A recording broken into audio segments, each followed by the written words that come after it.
Magandang buhay mga paps, welcome back sa aking munting channel, Simang Bonsai at iba pa.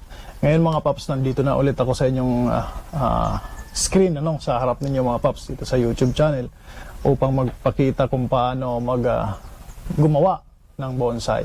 So dito sa harap ninyo mga paps, meron ako ritong Ficus bonsai. Ito ay Ficus retusa, sabi ng iba Ficus retusa, sabi naman ng iba Ficus microcarpa. Pero Ficus mga paps. So ayan, yan ang itsura niya. Ito yung napili ko na front. Yan po itsura niya, paikot. So ngayon, ang gagawin ko mga paps, meron ako ritong merong part dito na para sa akin ay hollow. Ito. Yan, ito. Itong part na to mga paps. Walang branch dito sa part na to. Gusto ko sana merong branch dito.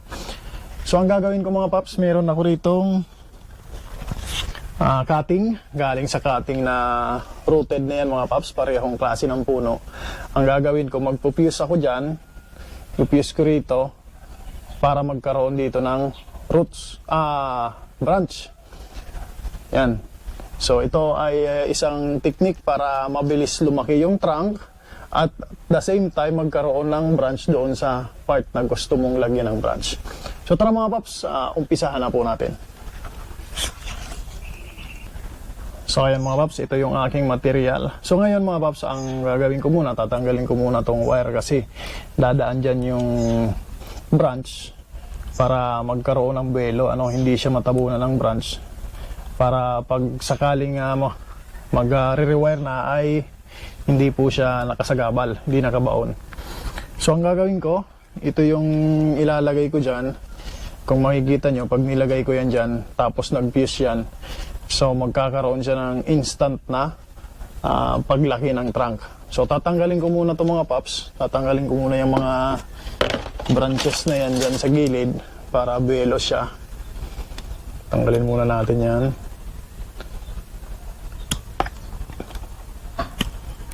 So ang fusion mga paps na technique ay napakagandang gawin sa mga Ficus kasi mabilis mag-fuse ang mga trunks ng Ficus at branches.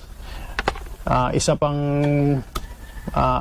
isa pang karakteristik kaya madali siya mag-fuse ay yung mga aerial roots. Kung mapapansin niyo po mga ganyan, pag gumapang po yan sa katawan tapos lumaki, sigurado bigla ring laki yung katawan at branches ng inyong Ficus at madali rin mag-fuse mga paps.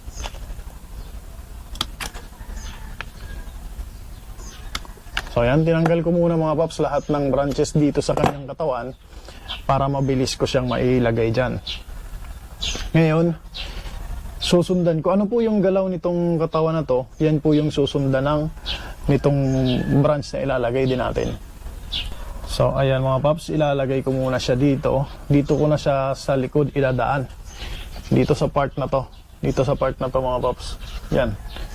Kasi pag dito, mayroong branch dito na nakaharang. So medyo mahirap siyang idaan dyan. So dito ko na siya idadaan. Fuse ko na siya rito. Ganyan. Didiretso ko na siya mga paps. Itatali ko siya ng wire.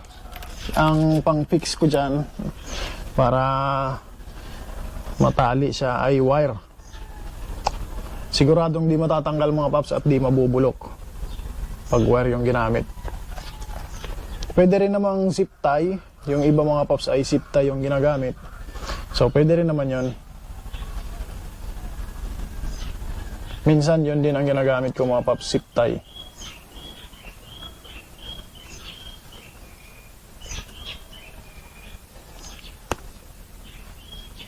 So ganyan.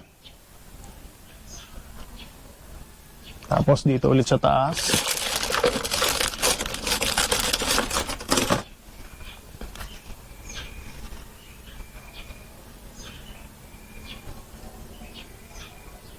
So ang kagandahan mga paps sa Ficus kasi yung Ficus ay napaka-flexible, napakadaling i-bend.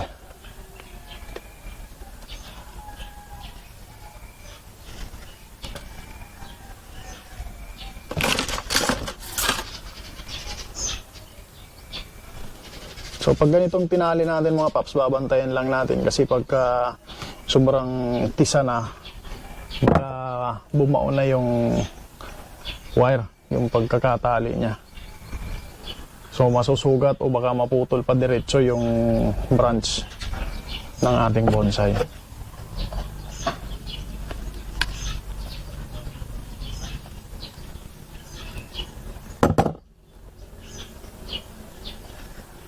Kung makikita nyo, sobrang flexible yan.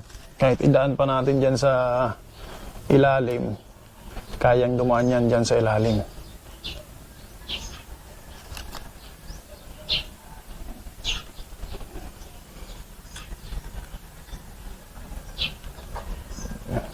Bend muna natin.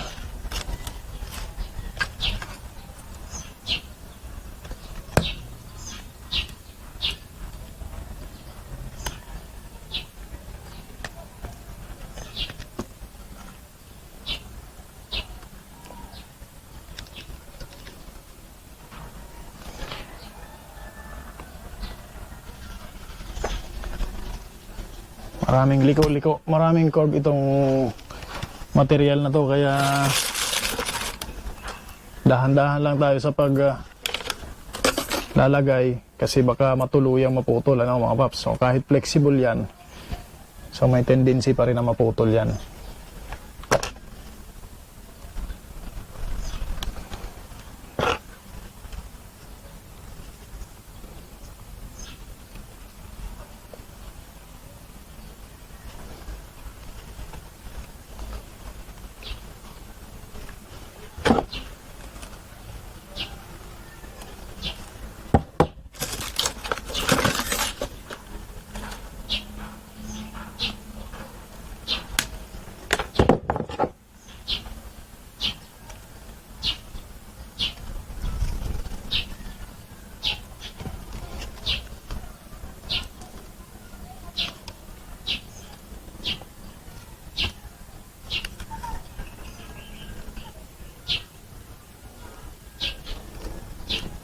So instant na branch ito mga paps pag naging successful itong ating project.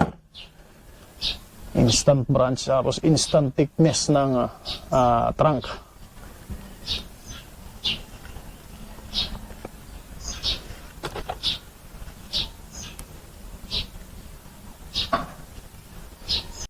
So ayan na po siya mga paps. Kung makikita nyo, nakasecure na siya dyan. Tanggalin natin itong excess na wire mga paps para hindi siya delikado kung sakaling mag-workshop. So ayan na po. Ngayon, bibend na natin ulit pabalik. Yan. So, napaka-flexible mga paps. Napakaganda.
So last na itong wire na ilalagay ko rito mga paps. Last na securing wire.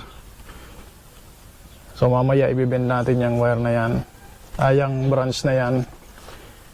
Para pumunta dito sa gusto nating posisyon.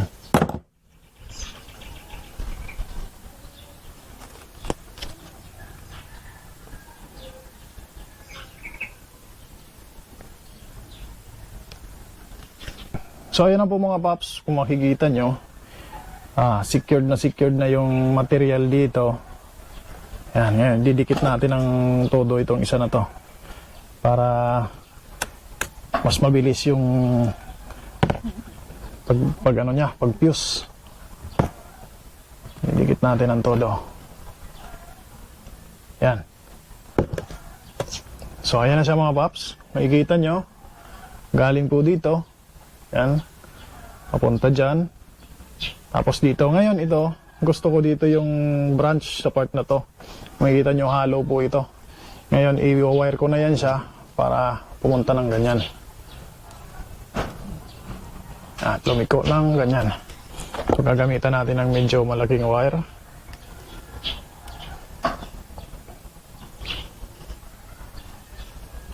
Sama na natin siya sa wiring.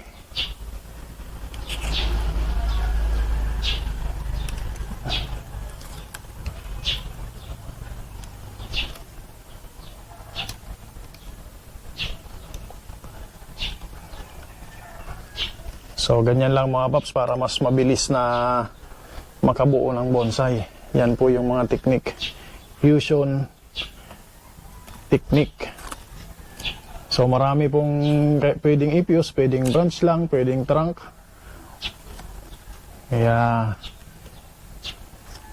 pero kailangan pa rin mga paps pag-aralan nyo ng maigi yung halaman nyo bago nyo po gawin yung fusion kasi minsan may mga halaman na hindi pwede sa fusion. Pero pag ficus, so magandang ano po ito, magandang style itong fusion technique.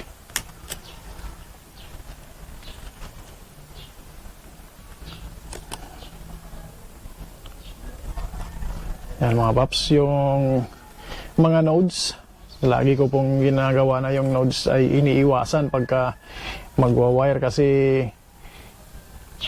dyan po lalabas yung panibagong branches. So sayang naman kung walang lumabas na branches doon.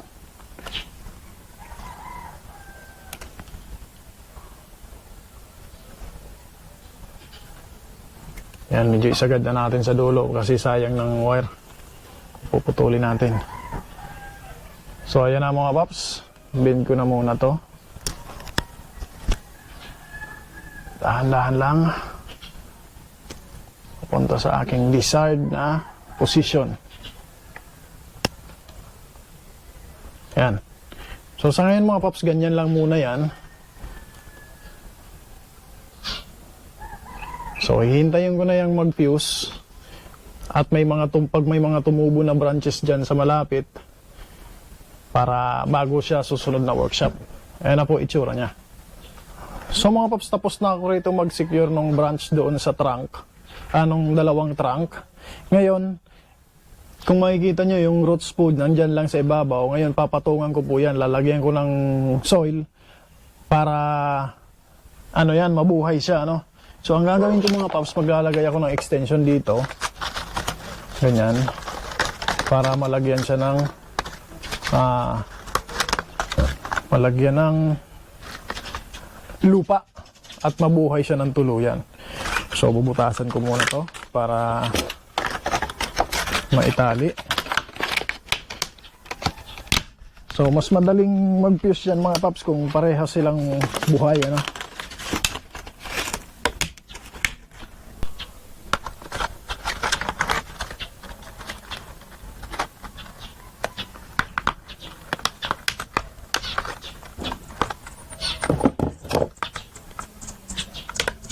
So ganyan po, lalagyan natin siya ng extension para yung nilagay natin na trunk na from cuttings ay mabuhay ng tuluyan.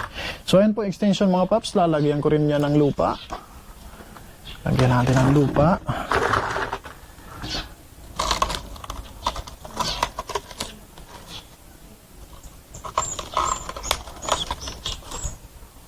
So dapat mabuhay siya dyan.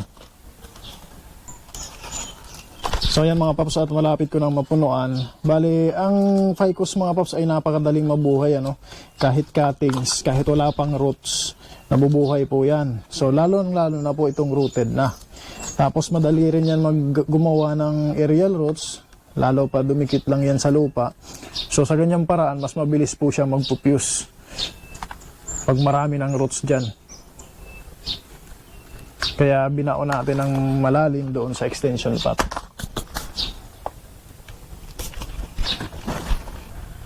So ayan na po mga paps, at natapos ko na itong fusion project, no? Ano po ito? New branch na kailangan natin gawin, tapos at the same time mga paps, kung paano matikin yung trunk. So ayan na po siya, at kung mapapansin nyo, meron siya ditong mataas na part papunta sa taas. Ang tawag po dyan ay antena. So ang purpose po niyan para mabilis po siyang lumaki.